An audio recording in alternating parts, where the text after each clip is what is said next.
सबसे पहले मैं बता दूं कि आप इग्नू से पीएचडी करना चाहते हैं तो इग्नू से पीएचडी करने के दो ऑप्शन हैं। एक ऑप्शन है कि अगर आप कोई मास्टर डिग्री कोर्स किए हैं, चाहे वो साइंस साइड का हो या आर्ट साइड का हो।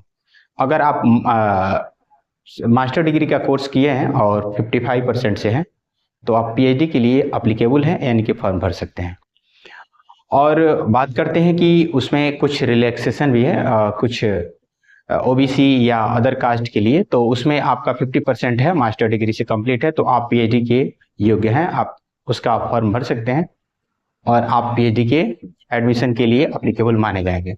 बात करते हैं कि और भी कोई प्रोसेस, अगर आप एमफिल हैं तो आप पीएचडी करना चाहते हैं तो आप उसके भी योग्य हैं, आप उसके अप्लीकेबल हैं तो आप फॉर्म भर सकते हैं। एमफिल हैं तो आप भी पीएचडी करने के योग्य हैं।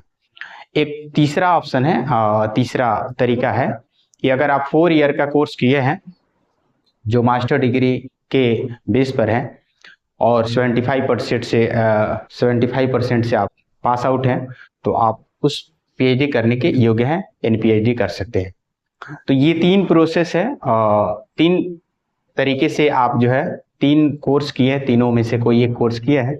अगर आपके पास तीनों में से कोई एक है तो आप पीएचडी कर सकते हैं।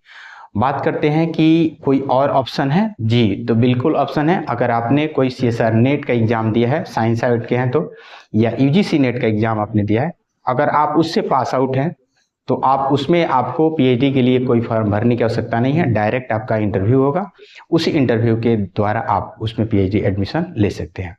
तो ये कुछ पीएचडी से रिलेटेड जानकारी था। उसका फी बहुत मिनिमम है, यानी कि मिनिमम 1000 है, वो बिना रिफंडेबल है, यानी कि वो वापस नहीं आएगा। तो आप 1000 आपका उसका अप्लीकेशन चार्ज है, आप उसको फॉर्म को भर करके उसमें एडमिशन ले सकते हैं, लेकिन आपको एंट्रेंस एग्जाम देना पड़ेगा। तो ये पीएचडी से रिलेटेड कुछ जानकारी था।